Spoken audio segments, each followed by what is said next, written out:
I still remember the exact moment everything changed between me and my roommate Alex. It was a Tuesday evening in late September. Rain drummed on the window panes, the kind of steady patter that seemed to magnify every sound. Inside the old two-bedroom apartment we'd been sharing for 6 months, I was back from the library later than usual. My backpack was soaked, my shoes squelched with water. I unlocked the front door, slipping off my wet coat, hung it by the entry. There was that familiar smell, old wood, the sharp tang of detergent. Alex's cologne mingled with whatever I'd cooked for dinner earlier. I paused at the threshold of our shared living room. Lights dim, a single lamp casting soft shadows. That's when I heard it, a soft rustling. A subtle sound out of rhythm with the steady rain. My heart skipped. I knew Alex was home because I'd seen his car outside. Carefully, I moved down the hallway toward his bedroom, the noise louder now, a breath-haltered bed sheets shifting, curiosity, panic, something mixed in my chest. I knocked on his door quietly, then opened at a crack. What I saw made me stop in my tracks. Alex, shirt off, curled over the bed's edge, hands hidden beneath the covers. He was clearly pleasuring himself. For a moment I froze, then I slammed the door shut, stepped back. My cheeks burned, embarrassment, confusion, something unexpected. I didn't know what to feel. Then I apologized, voice low and trembling. I'm so sorry, I didn't mean to. He jumped, startled. His eyes went wide with shame, confusion. He froze, then sat up, pulled the covers around his waist. It's fine, he mumbled. But the heat in his face betrayed him. Go back, he waved his hand awkwardly. I did not go back. Something in me, concerned, something else, stayed. I closed the door again, leaned against it, heart pounding.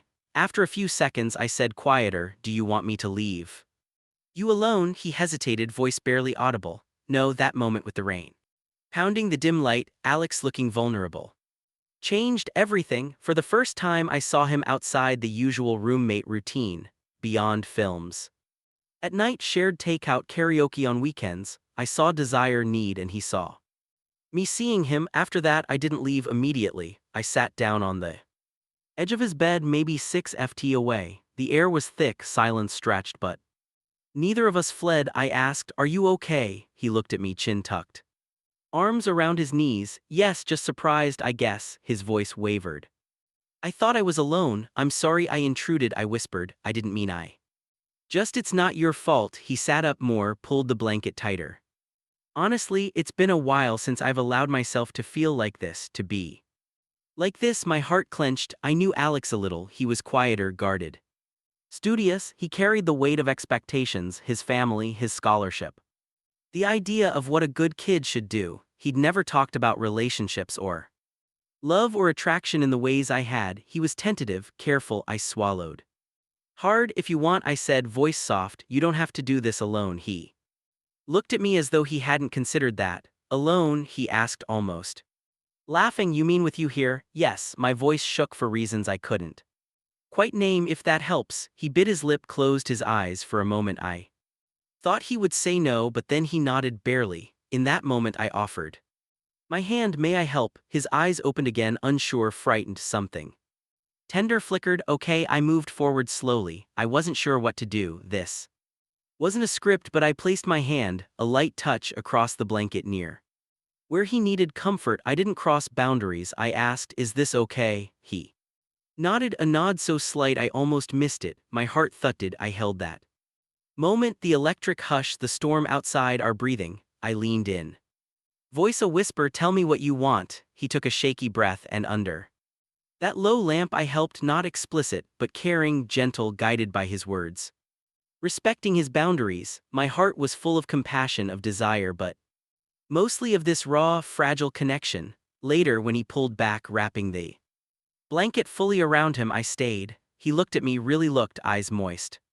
Soft. Thank you, he said, the words small. Anytime, I replied, voice thick.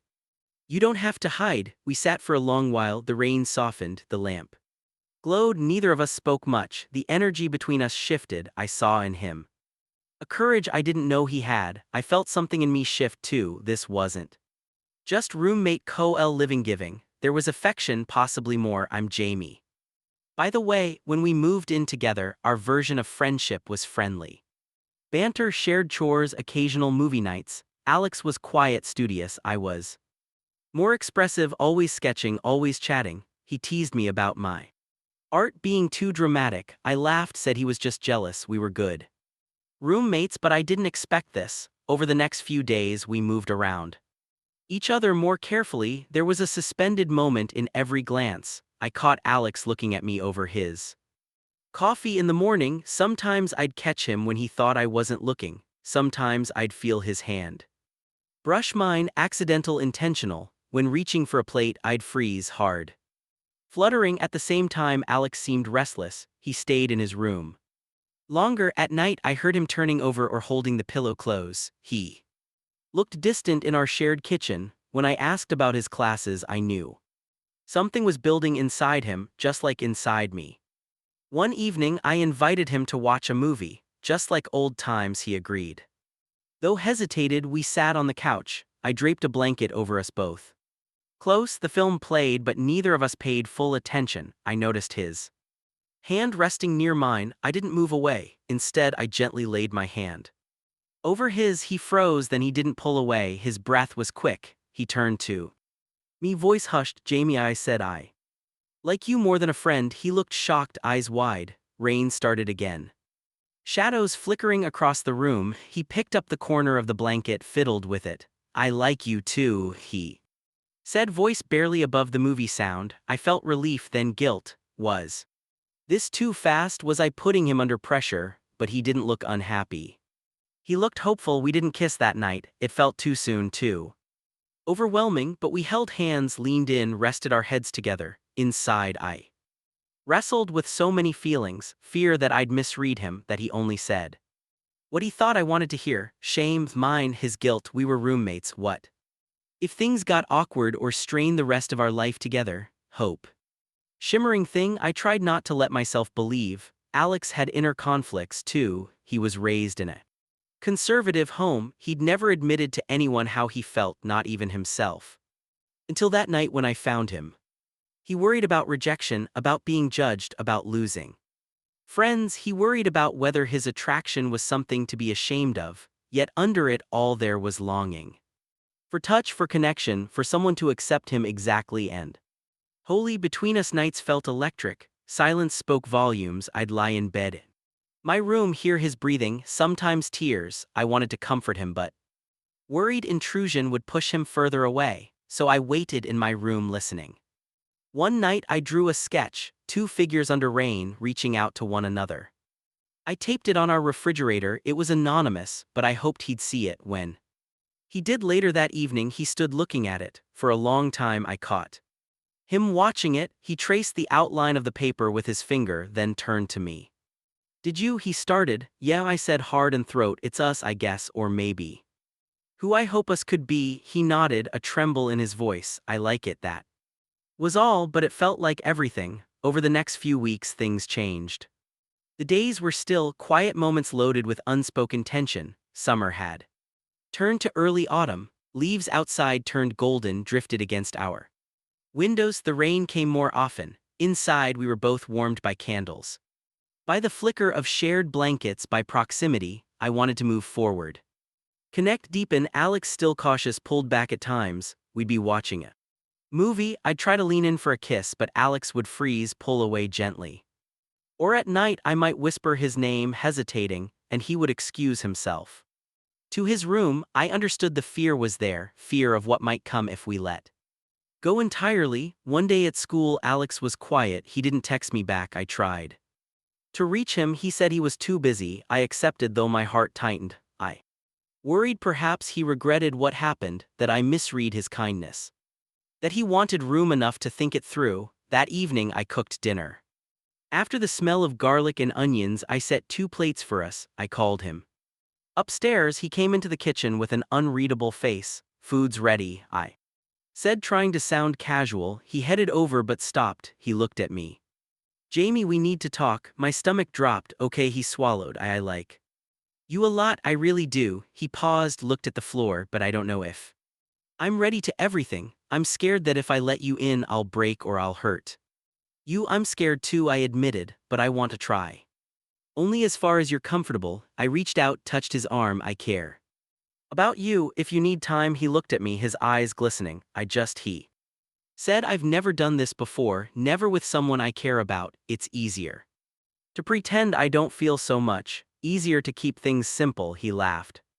Brittle, that's the thing. Fear of intimacy is powerful. It pushes us into walls of self-defense. Alex built walls around his heart because vulnerability felt dangerous. He'd been hurt in small ways, rejection after coming out to a friend, a cousin's casual homophobia disguised as jokes. He carried all that armor even when he thought he didn't. I listened. I tried to see where he was coming from. Then I asked gently, what is everything to you? He paused, then slowly, letting someone see my skin, letting someone touch me, letting someone know my desires, not ashamed, not hiding, letting someone love me without me trying to control or contain it all. My heart ached because I wanted exactly that. I wanted to be the one he trusted. When he opened his heart over the next days, we drifted, sometimes closeness, sometimes distance. I gave space when he needed it. Some nights I sat in the living room sketching. Sometimes I found him on his bed, head buried in pillow. I left him notes, tiny ones. Thinking of you, you are brave, I'm here. I tried not to smother but to be present. One cold evening we had to share a ride home from campus. The car was silent except for the radio. Alex shivered. Without thinking, I draped my coat around him, his shoulder pressed into mine, his breath quickened. I didn't push. I asked, is this okay? He nodded. After a few minutes he leaned in, resting his head softly on me. It was small, but it felt like trust. Back at home he stood in the hallway, reluctant to part. I said softly, I want you in my life fully, not just parts you think are safe. He looked at me, searching. The lamp in the hallway cast long shadows. He stepped closer. I could see his pulse in his throat. He reached for me. I closed the gap gently, pressing my forehead to his. We kissed, soft, trembling. It was not perfect. It was warm, kind, honest. He pulled back slightly. Thank you, he whispered, for not giving up, and thank you for being brave enough to try. Meanwhile, I had struggles too. I questioned, what if I'm not enough? What if the weight of his fear becomes something I can't carry? What if he regrets this? Loving someone who is still healing, still learning. There must be friction. There must be unseen fears on my side too. I felt exposed. Wanting someone, needing someone opens vulnerability.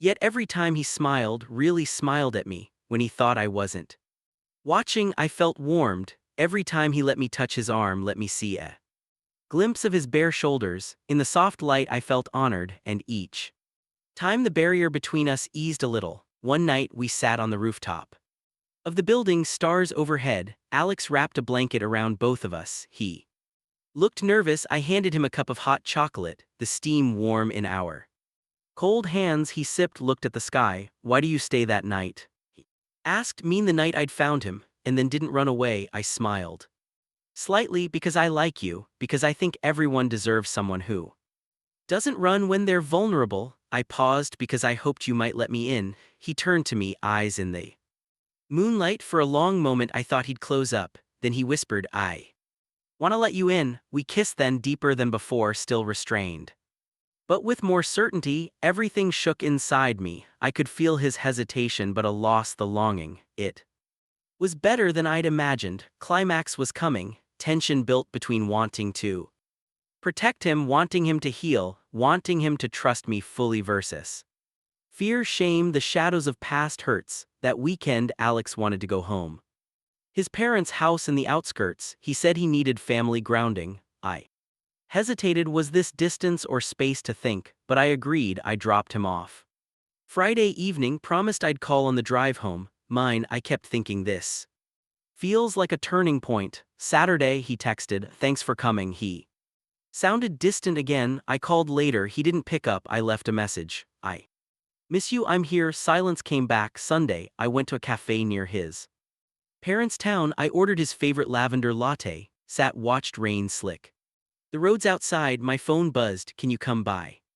Simple. I drove, nervous, heart clutched in my chest. The house was old, lit from inside. I knocked on the door. His mother opened, gave me a polite smile, invited me in. Alex was in The living room, he looked different, less guarded, more weary, but something firm in his eyes. We sat on the couch, his parents were out. He looked at me. "Thank you for coming," he said. I smiled, trying to put steadiness in my voice. "I'm here because I care," he nodded. "I've been thinking," he said, "about us, about how terrified I've been of being known, being seen." He exhaled.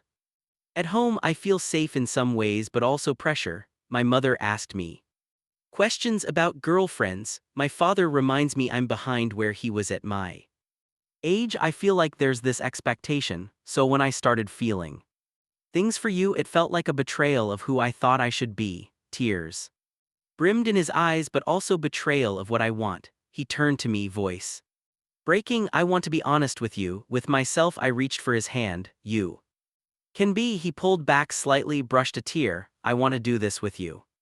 Everything, but I need you to know I have scars. Fear will creep in. I will panic sometimes. I will pull back. I might need you to remind me that it's okay." I nodded. "I will, I promise." He looked at me, searching. "Trust me too, that I want this, not just when it's safe, but even or especially when it's hard." My throat tightened. "I trust you." And then he closed the distance. We kissed in the dim light of his childhood home, not loud, not perfect, soft lips. Hesitations, then deeper, something raw and tender. I could taste the rain that had followed me, the lavender lattes. Sweetness. I felt his hand on my cheek. He paused, pulled back, looked at me like he was seeing me for the first time. My freckled skin, my art smudged fingers, my hopeful eyes. "Jamie," he whispered, "being with you, it's the most real thing I've ever felt." The emotional pressure, the fear, the longing, all blossomed into that moment. Climax, truth laid bare, love stepping into the open. We didn't rush beyond where either of us felt safe. We held each other, breathing together, letting the storms of emotion settle. It was intimate without needing anything explicit. It was sensual in the way fingers tangled in soft brushes of skin, in the warmth of trust. Afterwards we talked for hours about family, fear, what it meant to love someone when you've never been allowed to, truly allowed to. He told me about childhood memories, hiding in closets when uncles said things, the first time someone asked if he had a girlfriend, and the shame that clothed him, the nights he cried himself to sleep after seeing homophobic comments online, telling him he'd be less if he admitted who he was. I shared my own scars, childhood bullying, my cousin who disowned me, nights I pretended I didn't need more than friends. We found common ground. We were more than survivors. We could be builders, builders of love, trust, identity. He squeezed my hand. "You've helped me feel brave," he said. "Even now I'm scared, but less so." I smiled, tears in my eyes. "You've always been brave," I told him. We left his parents' home, walking in the rain, umbrellas dripping. He was wrapped in my coat. We laughed at how drenched our shoes got. The air smelled of wet earth and new beginnings. We kissed there under the glow of street lights, rain falling around us. Not full disclosure again, but this time mutual, wanted shared. After that weekend, things settled in a beautiful way. Not perfectly. There were moments of fear, missteps, doubts, but love began to root quietly. Firmly back at our apartment, mornings felt warmer. I'd wake before Alex make coffee, watch him sleep for a few minutes, listen to his breathing, the rise and fall of his chest. I'd sketch him sometimes, his silhouette in dawn light. He caught me once, smiled, a shy, real smile, one that crinkled his eyes. He began staying over in my room more often rather than retreating. We'd fall asleep side by side, hands touching, sometimes one of us awake longer, thinking, if only I could stay here forever. We built new routines. Sunday morning pancakes, Saturday hikes, evening journaling. Side by side, we shared playlists, his classical, mine indie folk. We read books aloud sometimes. We talked honestly about boundaries, desires, what each of us needed to feel safe. One evening, Alex invited me to dinner with a friend of his, who didn't know about us. My heart thudded. Meeting people as his partner meant stepping further into authenticity. We arrived at a cozy bistro, candle light, soft jazz. His friend was warm, curious. Alex introduced me. "This is Jamie." His voice was steady. My heart soared. After dinner, his friend said she was glad I existed in Alex's life. Nothing overly dramatic, just kindness. Alex glanced at Me, I squeezed his arm under the table. Thank you, he mouthed. We walked home. Under amber street lights, shared coat again, cold air around us, our fingers intertwined. He stopped, looked at me. I love you, Jamie. I love you too, Alex. My voice firm, heart unruly. That night we stayed up talking about future, a trip we'd take, how our families might respond where we wanted to be emotionally. In 6 months, we made plans, we imagined a life together, and authentic life. Inner growth came gradually. Alex practiced self-compassion. He allowed me to see him cry, not perfectly brave sometimes, fearful sometimes, doubting. I learned to be patient, not pushing but gently encouraging openness. I learned that loving someone means sometimes sitting with discomfort, sometimes letting silence speak, sometimes offering comfort without solutions. We also healed side by side. He sought out counselor, someone knowledgeable about LGBTQ plus experiences. I joined him. Once I offered support, he thanked me for being patient, for seeing him beyond the roommate, beyond the shell he carried. I thanked him for letting me in, for trusting me with scars I didn't know existed. Emotionally, I grew too. I conquered pieces of my own fears. Fear of abandonment, fear of repeating past heartbreaks. Alex's trust became a mirror reflecting my worth. I saw in him someone brave enough to choose vulnerability. Loving him made me braver, loving him made me kinder to myself. Months passed, autumn gave way to winter, holidays came, we spent them together, we exchanged gifts. Alex bought me a sketchbook with a cover of constellations I'd drawn him. As a surprise, I got him a necklace with a small crescent moon, something simple, symbolic of the nights we watched stars, the nights he said he felt like hiding, but still looked up. On a snowy evening, we went ice skating at a town rink.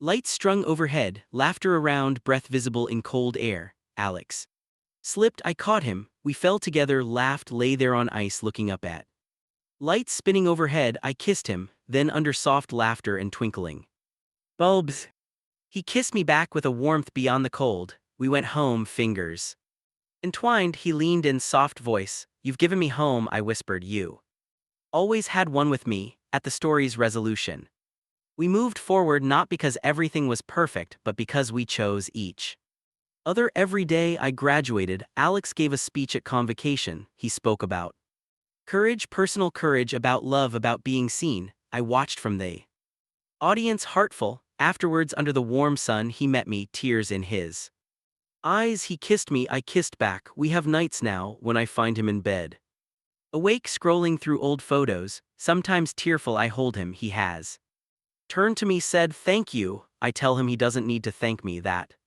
he's brave, that he's loved. He sometimes laughs, sometimes cries, sometimes just rests, and I rest with him when I think back to that rainy night when I caught him, when I let him guide me into that first intimate moment. I see now that was the opening of a journey, not just of physical closeness, but of emotional honesty, healing, and love. Now I want to share what I believe this story is really about. Not just the moment I caught Alex, not just our first kiss, but how true love can emerge in unexpected ways, and how courage, honesty, patience, and kindness matter. Love isn't always grand declarations, sometimes it's sitting with someone in silence after they've opened a painful door, sometimes it's waiting while they find their voice, sometimes it's reassuring them even when you're trembling too. The real intimacy is in vulnerability, the real romance is in trust. I'll never forget some small moments, the way Alex's fingers trembled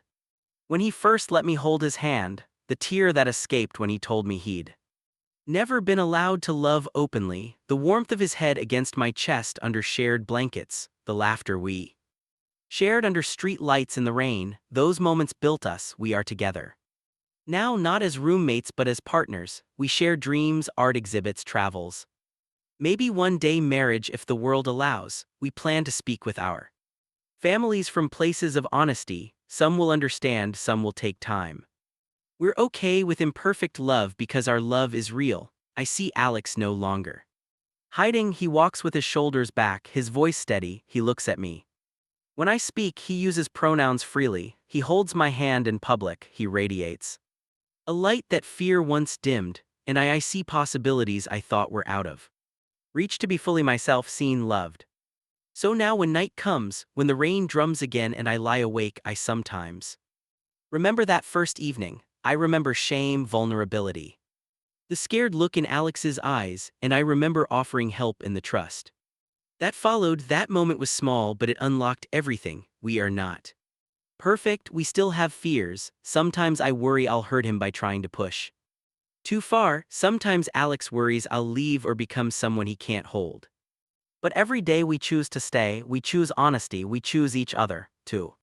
Everyone out there who feels unseen, who is afraid of being truly known, I hope you find someone who won't run away, who holds your hand, hears your truth, loves your scars. You deserve to be safe, to be loved, to be seen. This is our gay true love story, not because it's fairy tale perfect, but because it's real. Because we chose love over hiding, because he caught himself in shame, and let me help him heal, because I caught myself in hope and let love in. Thank you for being here with us. Thank you for seeing us. Oh.